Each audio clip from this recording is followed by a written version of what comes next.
സ്നേഹിതന്മാരെ, നമ്മുടെ കേരളത്തിലെ ഇരട്ട തുരങ്കപാത വർക്കിൽ കള്ളാടി മേപ്പാടി മണ്ണൊക്കെ കൂടി ഇടിഞ്ഞ് മൊത്തം അപകടാവസ്ഥയായിട്ട് അവിടെ മൊത്തത്തിൽ ഇടിഞ്ഞ് ആളുകളൊക്കെ മണ്ണിനടിയിൽ കുടുങ്ങിക്കിടക്കുകയാണ്. നമ്മൾ കഴിഞ്ഞ ആഴ്ച പോയി എടുത്ത വീഡിയോയുടെ വിഷ്വലായിട്ട് അത് ഇപ്പോൾ അത് മൊത്തമായിട്ട് മാറിയിട്ടുണ്ട്. അവിടെ മൊത്തം മണ്ണിതാ. അവിടെ ഈ കാണുന്ന ഷോർട്ട് ക്രീറ്റിൻ്റെ വർക്കില്ലേ നിങ്ങൾ കാണുന്നത്, ഈ സിമെൻ്റ് കൊണ്ട് ചെയ്ത സ്റ്റെപ്പായിട്ട് ചെയ്ത വർക്ക്, അതാണ് മൊത്തം അങ്ങോട്ട് ഇടിഞ്ഞു പോയത്. നമ്മൾ കഴിഞ്ഞ വീഡിയോ എടുക്കാൻ പോയപ്പോൾ അവിടെ നിന്ന് ഇങ്ങനെ സംസാരിച്ചിരുന്നു കേട്ടോ. എൻ്റെ കഴിഞ്ഞ വീഡിയോ, എൻ്റെ ഫുൾ വീഡിയോ കണ്ടാൽ അതിൽ നിങ്ങൾക്ക് മനസ്സിലാവും. ഞാൻ അതിൽ പറഞ്ഞിട്ടുണ്ട്, അവരൊക്കെ ചെയ്ത സ്റ്റെപ്പ് ഉണ്ടാവും. ഒരു 60 അടിയോളം ഉയരത്തിൽ ഇവർ ഈ മണ്ണാണ് ആ കാണുന്നതൊക്കെ മുകളിലേക്ക്, അതിൻ്റെ മുകളിൽ ഷോർട്ട് ക്രീറ്റ് സിമെൻറ്റ് ഒക്കെ സ്പ്രേ ചെയ്ത് പിടിപ്പിച്ച് റെഡിയാക്കി വെച്ച ഒരു സെറ്റപ്പായിരുന്നു അത്. അതിൻ്റെ ഷോർട്ട് ക്രീറ്റ് വർക്ക് എന്നാണ് പറയാം.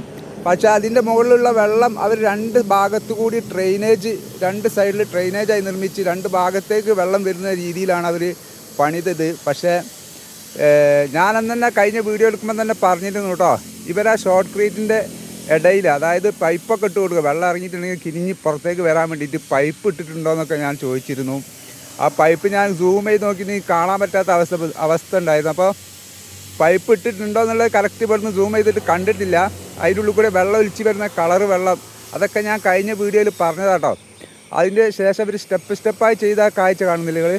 അതിൻ്റെ ആ ഒരു ഭാഗത്ത് ഒരു 10 അടി ഉയരത്തിലാണ് ഒരു സ്റ്റെപ്പ് വരുന്നത്, ഏകദേശം 10-12 അടി. പിന്നെ അതിൻ്റെ ഫ്ലാറ്റ് വരുന്നത് ഒരു 10-15 അടിയോളം ഉണ്ടാകും. അതിൻ്റെ മുകൾ ഭാഗം സിമെൻറ്റ് കൊണ്ട് ചെയ്തതാണോ ചോദിച്ചിരുന്നു ഞാൻ. പക്ഷേ അവിടുന്ന് മണ്ണ് നമ്മുടെ കേരളത്തിലെ ആ ഒരു ഇത് വെച്ച് നോക്കുമ്പോൾ ചരൽ കൂടിയ മണ്ണ്, വെള്ളം നല്ല കിനിഞ്ഞിറങ്ങുന്നു. പക്ഷേ അവരൊക്കെ ഒരുപാട് പരിചയസമ്പത്തുള്ള പണിക്കാരല്ല, നമ്മളെ വീഡിയോ എടുത്ത് അങ്ങനെ പോകുള്ളൂ. പക്ഷെ അവിടെ സംഭവിച്ചത് അതാട്ടോ, അത്ര 60 അടി ഉയരത്തിലുള്ള മണ്ണ് അറിയുണ്ടെങ്കിൽ അവരെ മണ്ണിട്ട മണ്ണല്ല അത്, അവിടെ ചെത്തിയെടുത്തിട്ട് അവരത് ഷോർട്ട് ക്രീറ്റ് വർക്ക് ചെയ്തതാണ്. ആ മണ്ണുകളൊക്കെ അവർ ഇളക്കം സംഭവിച്ചിട്ടുണ്ടാവും. അതുകൂടാതെ ആ സ്റ്റെപ്പ് ആക്കിയപ്പം അതിൻ്റെ ഉള്ളിൽ വെള്ളം നല്ലോണം ഇറങ്ങി. ഇവിടെ കാണുന്നതാ, ഈ പാലം കാണുന്നതാ, ഇവിടെ മൊത്തം ആ മണ്ണ് കൊണ്ട് വന്നിട്ട് ഇപ്പം മൂടി കിടക്കുന്ന അവസ്ഥ കേട്ടോ. ഞാൻ ഏതായാലും ഇപ്പം അങ്ങോട്ട് പോകുന്നുണ്ട്. പോയി കഴിഞ്ഞിട്ട് അവിടുത്തെ വിഷ്വൽസൊക്കെ കാണിച്ചു തരാം. ഇപ്പം ഇതാണ് അവിടെ മുമ്പത്തെ അവസ്ഥ. ഇങ്ങനെ ആയിരുന്നു കേട്ടോ.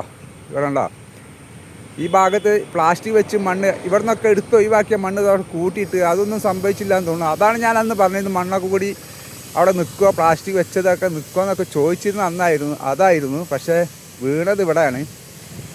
ഏതായാലും നമ്മളെ കേരളത്തിലെ മണ്ണിനെ പറ്റി പുറമെന്നും ജോലിക്ക് വരുന്ന ആളുകൾ ഒരുപാട് പഠിക്കാണ്ട് കേട്ടോ. ഇതൊക്കെ അപകടം പറ്റിയതിന് ശേഷം നോക്കിയിട്ട് കാര്യമില്ല. ഇപ്പം എന്താ ചെയ്യുക, എത്ര ആൾക്കാർ മരണപ്പെട്ടു, അതിൻ്റെ ഉള്ളിൽ എന്തൊക്കെയാണ് ഉള്ളത് ഒന്നും അറിയില്ല. കൂടുതലൊന്നും സംഭവിക്കാതിരിക്കട്ടെ.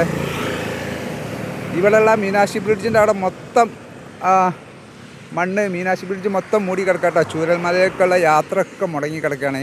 ഏതായാലും കഴിഞ്ഞ ആഴ്ച പോയ ആ ഒരു കാഴ്ച അല്ല ഇപ്പോൾ അവിടെ ഉള്ളത്. മൊത്തത്തിൽ അവിടെ പോയിട്ട് വീഡിയോ എടുത്ത് കൂടുതലും വീഡിയോ അപ്ലോഡ് ചെയ്യുന്നത് ഞാനാട്ടോ. അതുകൊണ്ട് തന്നെ എനിക്ക് അവിടെ പോയിട്ട് എന്താ അവസ്ഥ എന്ന് കാണാനായിട്ട് ഭയങ്കര തയ്യാറ്. എന്തായാലും വേണ്ടിയില്ല, ഞാൻ അങ്ങോട്ട് പോവുകയാണ്. പോയി നോക്കട്ടെ. എനിക്ക് വല്ലാത്ത തയ്യാറ് കണ്ടപ്പം എന്തായാലും വേണ്ടിയില്ലൊന്ന് പോയി നോക്കട്ടെ.